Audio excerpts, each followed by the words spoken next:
In the quiet back halls of the imperial palace, behind the painted walls and gilded courtyards, there lived a girl no one ever waited for.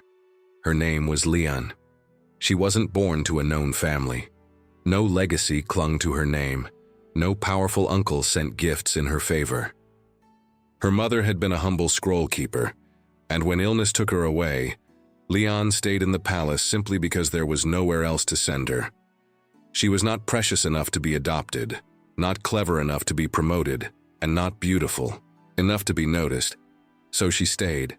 She cleaned brushes, she stacked scrolls. She moved quietly through stone corridors like a shadow, trying not to disturb the light. Leanne learned early that being invisible could be a kind of protection, but it also meant she lived a life made of almosts. She was almost graceful, but not enough to be taught dance.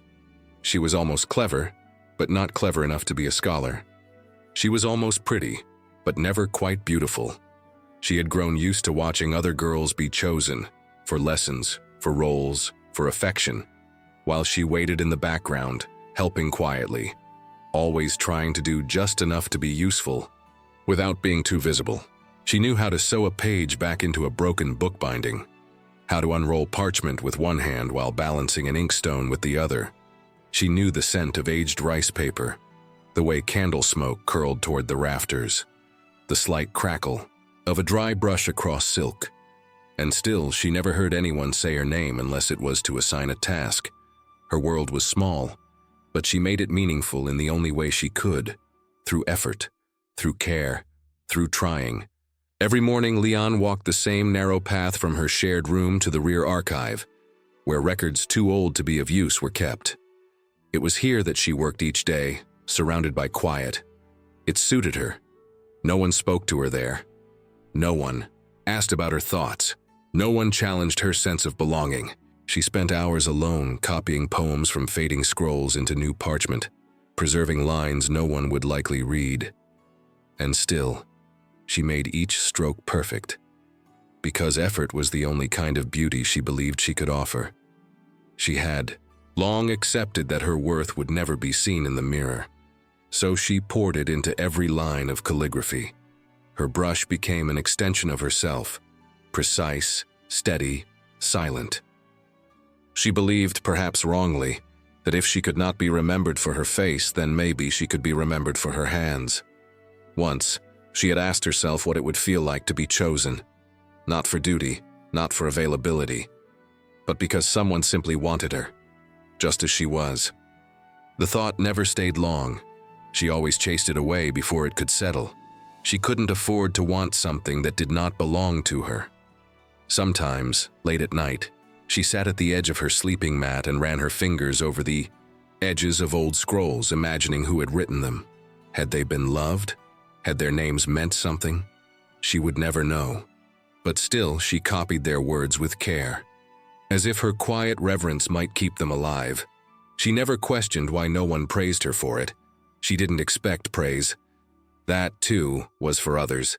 Leon's clothing was always modest, worn, a pale blue-gray hanfu that blended with the stone walls and never drew eyes. Her hair was pulled back into a low knot with the same faded green ribbon she had used since she was 13. It had once been her mother's. No one had noticed it in years, no one asked, and she never explained. On the day everything began to change, nothing unusual happened. The air was thick with late summer heat, and Leon was seated at her usual corner table in the archive, dipping her brush into ink with practiced ease. Her robe sleeves were rolled back just slightly to avoid smudging her work. The cicadas outside whined with boredom. She was halfway through copying an old poem about loss when she felt something strange. Not fear, not cold, but the prickling sense that someone was watching. Not in the cruel, evaluative way of court servants. Not in the hungry way young courtiers stared at pretty girls. No, this was something different. Like being studied by someone trying to remember something forgotten. She didn't turn, she didn't look, but her hand paused mid-stroke. She told herself she was imagining things, and maybe she was. But when she returned the next day, and the next, that feeling came again. And though she never spoke of it, never allowed herself to hope, part of her began to wonder. Had someone finally seen her? Not for what she wasn't, but for who she truly was. He never made a sound when he entered. There were no footsteps echoing down the hall, no clearing of the throat, no rustle of ornate silk. The only way Leon ever knew he had arrived was the change in the air, the way the room seemed to slow, just slightly, as if it knew to hold its breath. At first she tried to ignore it. She kept her eyes on her brush, her mind on the curves of each stroke. The work was precise. It had always been her refuge, but even concentration, when paired with curiosity, begins to tremble. She never looked directly at him. She thought perhaps he would go away if she didn't acknowledge him, that he would grow bored, as most men did, when they realized she had nothing to offer but ink and silence. But he didn't go. He returned the next day, and the next, and then the next after that. He never spoke. He simply sat on the bench near the eastern window, where the light fell in long, slow lines across the stone floor. He brought no scrolls, asked for no service. He simply observed. Leon had learned not to expect kindness from those above her, and she had learned that curiosity from such men rarely led to safety. But this one was different. He didn't leer, he didn't command, he didn't move as if the space belonged only to him. He waited, and Leon, despite herself, began to wonder what exactly he was waiting for. The other women in the palace might have seen a mystery in him, the quiet, the stillness, the way his robe never bore family crests, though the fabric was clearly tailored and clean. He carried no fan, wore no rings, and didn't bow to anyone. His eyes were sharp but not cruel, thoughtful, heavy in the way that only someone accustomed to solitude could carry. Leon had seen those eyes once, years ago, in her own reflection, after her mother's death, eyes that knew the difference between silence and loneliness. It was on the 5th day that she allowed herself to lift her gaze, just once quickly, in his direction. He was watching her, but not in the way she feared. He wasn't inspecting her like a potential possession. He wasn't amused or bored. He wasn't judging her lack of beauty or youth or grace. He was simply present. And for a moment, the stillness between them didn't feel oppressive. It felt mutual. After that, Leon's days felt different. She still worked as she always had, quietly, carefully, without distraction. But there was a rhythm now, a quiet presence sitting just far enough to respect her space, yet close enough to be felt. She didn't speak to him, but she didn't fear him either. And though she told herself it meant nothing, that surely he had business elsewhere, that he would vanish as silently as he came, part of her began to soften in the space he had claimed. She began preparing her workspace earlier, just in case he came sooner. She began placing an extra brush on the side of the desk, though no one else ever used it. She began, without meaning to wait for him. It terrified her. She had spent years protecting her heart from disappointment. She had never been the girl someone reached for, never the one men paused for. And yet, here he was, day after day, saying nothing, bringing nothing, taking nothing, just being there.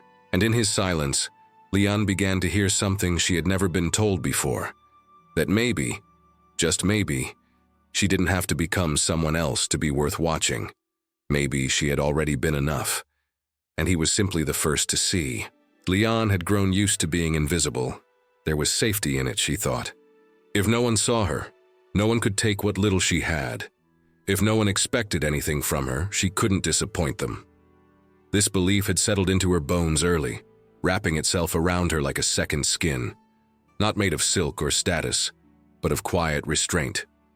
But now, with him returning day after day, that skin began to stretch. He had not spoken to her, and she had not spoken to him. Yet the weight of his gaze followed her even when he was gone. She would find herself hesitating mid-stroke, thinking about whether he would return that day, whether he had noticed the flaw in her line work, whether he had seen how her fingers trembled just slightly when she dipped her brush into the ink. She had lived her life trying to be enough in small ways, enough to be helpful, enough to be tolerated, never enough to be remembered.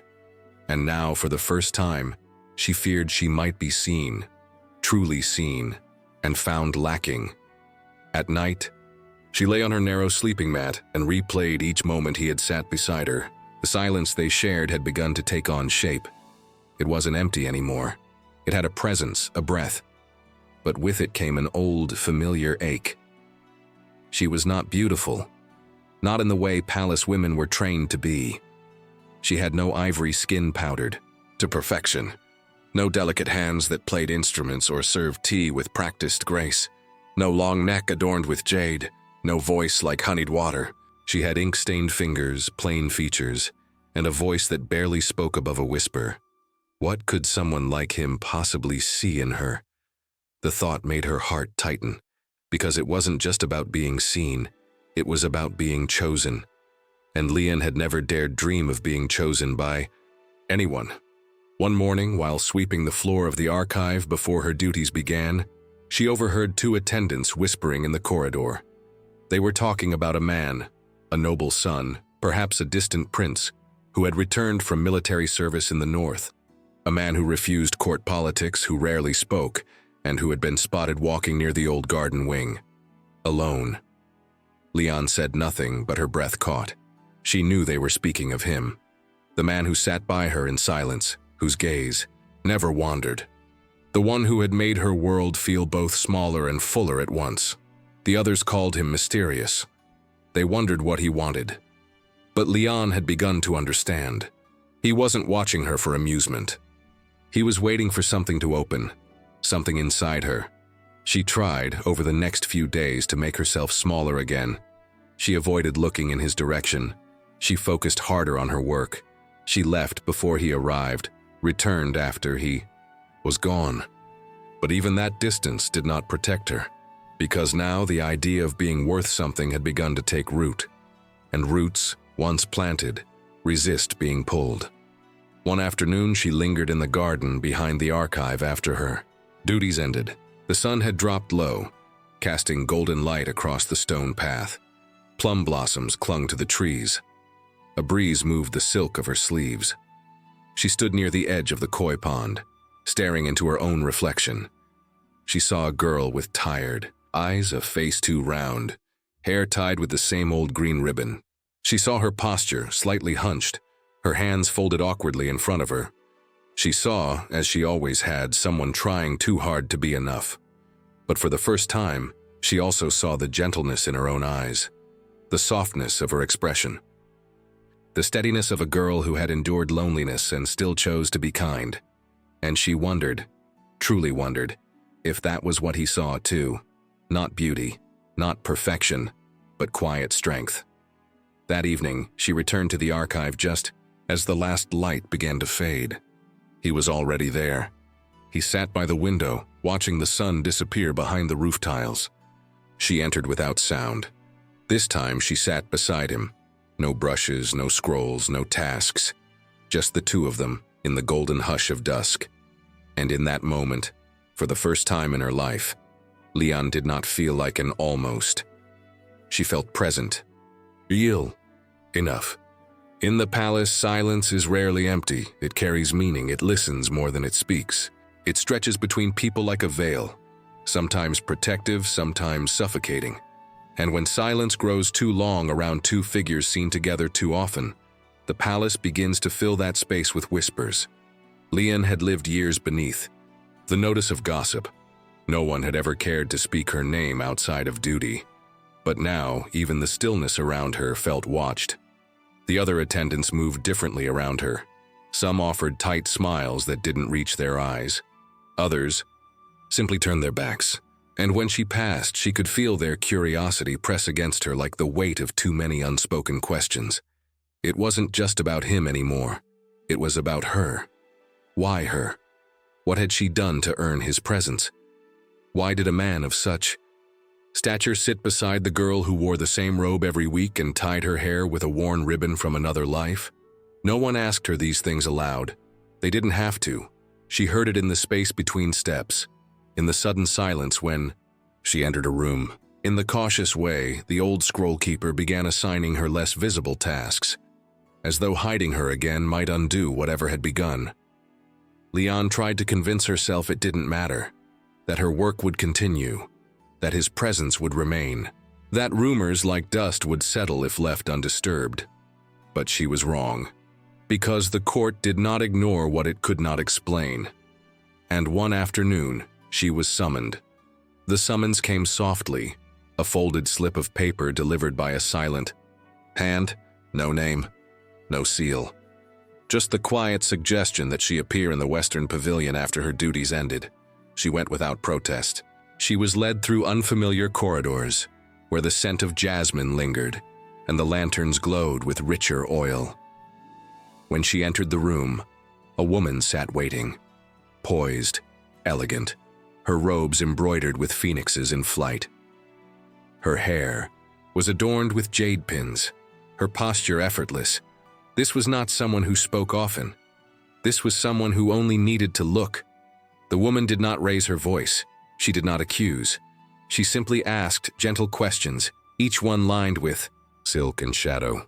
How long had Leon worked in the archives? Had she ever been assigned to any noble household? Had she spoken to the man in black robes? Had she encouraged his attention? Leon answered simply, quietly, truthfully. The woman smiled. And that was the hardest part, because it wasn't kindness, it was pity, the kind reserved for those too foolish to understand the world they lived in. When Leon left, she didn't cry. She didn't tremble. But the weight of the encounter pressed down on her like stone. She had not realized how fragile her place was until someone reminded her that she had never really had one to begin with. Not here, not beside him, not in a story that others had already written. That night, she returned to the archive and found it empty. He did not come. For the first time in weeks, his seat remained untouched. The extra brush she had begun leaving beside hers stayed clean. The silence, once full of breath and warmth, had returned to being hollow. She sat alone, her hands folded in her lap, the old green ribbon heavy in her hair, and for the first time since he had started coming, she wished he never had. Not because she regretted his presence, but because she had begun to hope. And now that hope felt dangerous, still, the next morning she returned, and the next after that. And though her eyes were tired and her steps slower, she did not stop her work, because that was all she had ever known, to keep trying. Even when the world whispered she wasn't enough, it would have been easier to disappear again, to slip quietly back into invisibility. But something inside her resisted, something small but stubborn, something that remembered how it felt when he looked at her. Not with hunger, not with pity, but with recognition. She was not beautiful, but she had been seen, and that memory, however fragile, refused to be buried. The days grew colder. Autumn settled over the palace, brushing the courtyards with gold and quiet. Leaves turned in slow spirals across the walkways. Servants wrapped their sleeves tighter. The warmth of summer faded, and with it, so did Leon's certainty. He had not returned, and yet she still prepared her table each morning the same way. She laid out her brushes, smoothed the edges of her parchment, left the extra space beside her undisturbed. It wasn't hope anymore, not exactly. It was habit and memory, and the quiet ache of someone who had tasted what it meant to be noticed, and now lived in the shadow of that taste. One morning, just as the sun broke across the roof tiles, she found a slip of paper on her desk. No one had seen it delivered. It had no name, no seal, just a line of calligraphy, simple and sure. You were never meant to hide. Leon stood there for a long time, holding the paper between her fingers, feeling the words more than reading them. She didn't need to ask who had written them. There were many ways to speak without speaking, and he had always known them all. That evening he returned, not with ceremony, not with apology. He entered the archive the way he always had, quietly, as though the world had paused to let him in. Leon was seated at her table. She did not rise, did not speak. He sat beside her. They did not look at each other, not at first. But something passed between them, not a reunion but a recognition, a continuation. She had not vanished in his absence, and he had not forgotten her presence. He began leaving gifts. Small ones. A scroll of poetry tied with a silk thread the same shade as her ribbon, a pressed leaf from a rare tree in the scholar's courtyard, a folded square of cloth embroidered with a single ideogram. Truth. Each gift was quiet, personal, meant for no one else to see. They weren't gestures of romance in the way the court understood. There were no flowers, no jewelry, no promises wrapped in jade. But to Leon, they were louder than any confession. They said, "I see you. I return for you. You don't have to become more to be enough." Still, she struggled. Not with him, but with herself. The voice that had lived in her mind for so long, the one that told her she wasn't enough, that her face was too plain, her words too small, her presence too quiet, had not disappeared. It whispered when she walked the halls. It crept into her chest when she caught her reflection in the lacquered panels. It tightened around her ribs when she passed women more radiant, more confident, more everything. But now, there was another voice too. His, not spoken aloud, but felt in every glance, every still moment they shared, every time he chose her presence without explanation. His silence was not absence, it was shelter. And Leon began to rest inside it. She still wore the old ribbon in her hair, still bound her sleeves with care, still copied each scroll with the same deliberate touch. But her back stood straighter now. Her steps no longer rushed to disappear. And when others looked at her with narrowed eyes, wondering what had changed, she did not look away, because something had shifted, not outside her, but within. She was no longer trying to be someone else. She was learning to be herself, fully, quietly, and without apology. And that was enough. The palace prepared for the Mid-Autumn Festival with the same elegance it had displayed for generations. Red lanterns bloomed along the eaves like petals. Musicians rehearsed soft melodies in the inner courtyards. Servants whispered about who would attend, who would wear what, and which noble daughter might finally capture the attention of a distant prince. Leon had never attended the festival before. She had always worked through it, remaining tucked in the quiet corners of the archive, rolling scrolls or polishing inkstones. No one had invited her, and she never asked. But this year, something tugged gently at her heart. Not a command, not even an expectation, just a whisper. The memory of a man who had watched her without asking her to change. She wondered if he would be there, and if he was, whether he would notice if she came. Not dressed like the other women, not painted or jeweled, but simply present as herself. She thought about it for days, and on the morning of the festival, she reached into the small wooden box where she kept the gifts he had given her. The poetry scroll, the pressed leaf, the cloth with the ideogram stitched by hand. And beneath them all, the ribbon.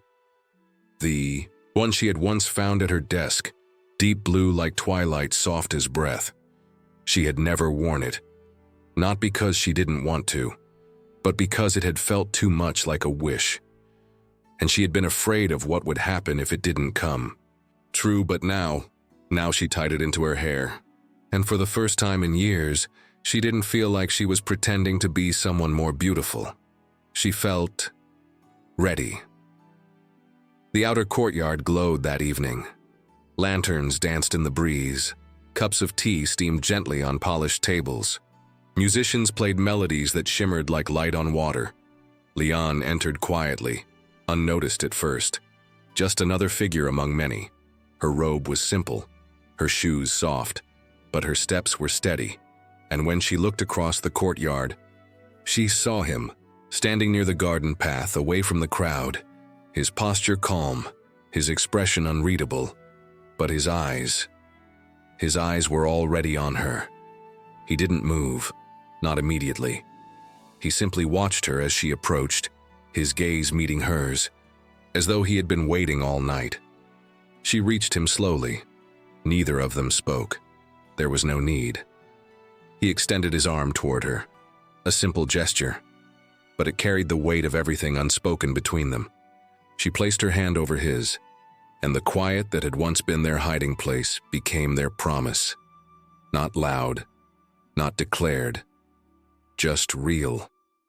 They walked through the lantern-lit garden side by side, past noblemen and courtiers, past women whose eyes followed them with curiosity and confusion. But he didn't look at anyone else, and neither did she. That night they said nothing that needed words. And in the stillness, surrounded by light and music and the hum of palace intrigue, they created something stronger than approval. They created truth. And in that truth, Leon finally understood. She didn't need to chase beauty. She didn't need to ask for permission to be worthy. Because someone had already chosen her, not in spite of her quietness, her simplicity, her softness, but because of them.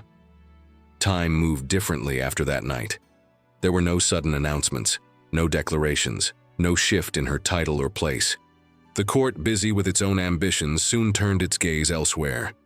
Whispers faded like the last petals of spring. But for Leon, everything had changed. Not in a way that could be measured by others, but in the quiet way she woke in the morning, now, without the weight of proving her worth. In the stillness of the archive, where the same old scrolls waited patiently on their shelves, she worked with the same care. Her hands moved steadily. Her posture remained soft. But there was a new stillness inside her. Not emptiness. Peace. He visited less frequently now, but always without fail. Sometimes he brought a poem. Sometimes he brought nothing at all. He would sit beside her for a while, not asking for her time, not needing her attention, simply existing with her in a space they had both built, one breath at a time. Other days they walked slowly through the gardens that once intimidated her. She did not rush to fill the silence. She no longer wondered what he saw when he looked at her, because now she knew. He had never praised her beauty, never described her eyes or her lips with the language of poets, but he had returned to her, again and again, without flattery, without promises, only presence. And in that presence she had learned something the mirror had never told her. She was not beautiful in the way the court defined beauty. She was not charming in the way that drew crowds or turned heads, but she was calm, she was steady, she was kind. And for him, that had been everything. One evening, as the autumn leaves fell softly onto the stone paths outside her window, she found a small box waiting near her writing table.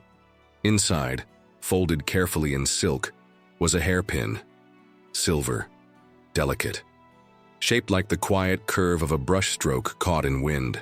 She ran her fingers across the metal and closed her eyes. No note accompanied it. There didn't need to be. It was not a gift to change her. It was a reflection of what he saw in her already. Something formed by effort, softened by time, shaped by grace no one else had thought to admire. She wore it the next day, not for him, not for the court, but for herself. Because now, when she walked through the archive, she no longer tucked herself away in the corner. She sat by the garden window where the light fell warmly across her table and let the world see her as she was. Still quiet, still plain, still her, but no longer apologizing for it. Years later, when new girls came to work in the archive, some asked who she was.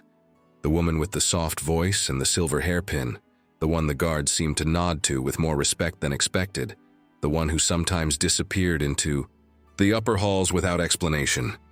No one gave a full answer. They said she had once been a servant, a copyist, a girl no one expected anything from. But one day a man of power had seen her, and she had not needed to change for him to stay. He had chosen her as she was, and she had chosen to believe him. In time, they stopped asking why, and simply accepted what she had become, a woman no longer struggling to be enough, because someone had once looked at her and said she already was. The end. If this story touched a quiet part of your heart, don't keep it to yourself. Tell me in the comments, have you ever felt like you weren't enough until someone saw you differently? And if you believe in gentle love, like this video, subscribe for more stories that speak softly and stay with you long after they end.